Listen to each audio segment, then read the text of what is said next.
नमस्कार प्यारे मित्रों, आज हम बात करेंगे नारद जी के 3 रोचक कथाएं के बारे में, जहां श्री हरि विष्णु ने उन्हें हास्य बना दिया। हिंदू मान्यताओं के अनुसार नारद मुनि का जन्म सृष्टि के रचयिता ब्रह्मा जी की गोद से हुआ था। ब्रह्मा वैवर्त पुराण के मतानुसार ये ब्रह्मा के कंठ से उत्पन्न हुए थे। जो भी हो, नारद जी को ब्रह्मा के मानस पुत्रों में से एक माना जाता है। पहली कथा है। इस कथा में कहते हैं कि भगवान विष्णु ने नारद जी को माया के विविध रूप समझाए थे। एक बार यात्रा के दौरान एक सरोवर में स्नान करने से नारद जी को स्त्रीत्व प्राप्त हो गया। स्त्री रूप में नारद 12 वर्षों तक राजा तालजंग की पत्नी के रूप में रहे। फिर विष्णु भगवान की कृपा से उन्हें पुनः सरोवर में स्नान करने का मौका मिला और वे पुनः नारद के रूप में लौट आए। दूसरी कथा। एक अन्य कथा के अनुसार दक्ष पुत्रों को योग का उपदेश देकर संसार से विमुख करने पर दक्ष क्रुद्ध हो गए और उन्होंने नारद का विनाश कर दिया। फिर ब्रह्मा के आग्रह पर दक्ष ने कहा कि मैं आपको एक कन्या दे रहा हूँ, इसका कश्यप से विवाह होने पर नारद पुनः जन्म लेंगे। पुराणों में ऐसा भी उल्लेख मिलता है कि राजा प्रजापति दक्ष ने नारद को श्राप दिया था कि वह 2 मिनट से ज्यादा कहीं रुक नहीं पाएंगे। यही वजह है कि नारद अक्सर यात्रा करते रहते हैं। अर्थवेद में भी अनेक बार नारद नाम के ऋषि का उल्लेख है।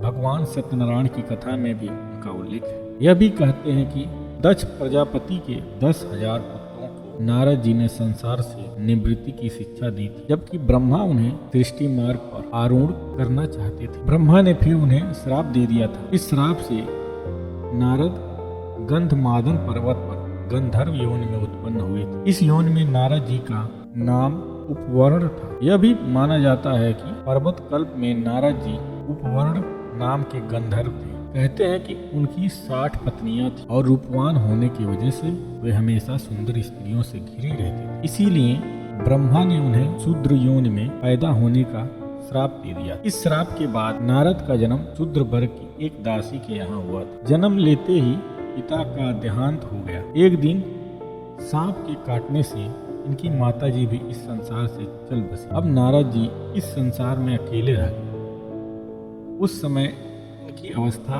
मात्र 5 वर्ष की थी। एक दिन चतुर्मास के समय संत जन उनके गांव में ठहरे। नारद जी ने संतों की खूब सेवा की। संतों की कृपा से उन्हें ज्ञान प्राप्त हुआ।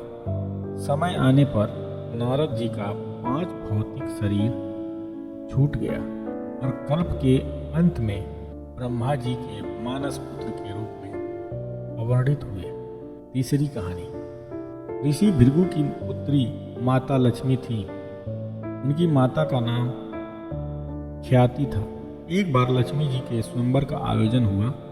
माता लक्ष्मी पहले ही मन विष्णु जी को पति के रूप में स्वीकार कर ली थी, लेकिन नारद मुनि भी लक्ष्मी जी से विवाह करना चाहते थे। नारद जी ने सोचा कि यह राजकुमारी हरि रूप पाकर ही उनका वर्ण करेगी। तब नारद जी विष्णु भगवान के पास हरि के समान सुंदर रूप मांगने पहुंच गए।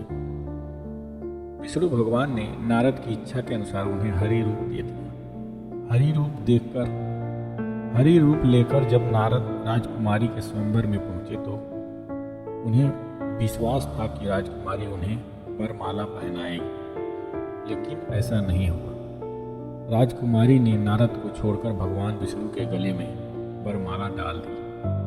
नारद जी वहां से उदास होकर लौट रहे थे तो रास्ते में एक जलाशय में उन्होंने अपना चेहरा देखा और अपने चेहरे को देखकर नारद हैरान रह गए, क्योंकि उनका चेहरा बंदर जैसा लग रहा था। हरि का एक अर्थ विष्णु होता है और एक अर्थ बानर भी होता है।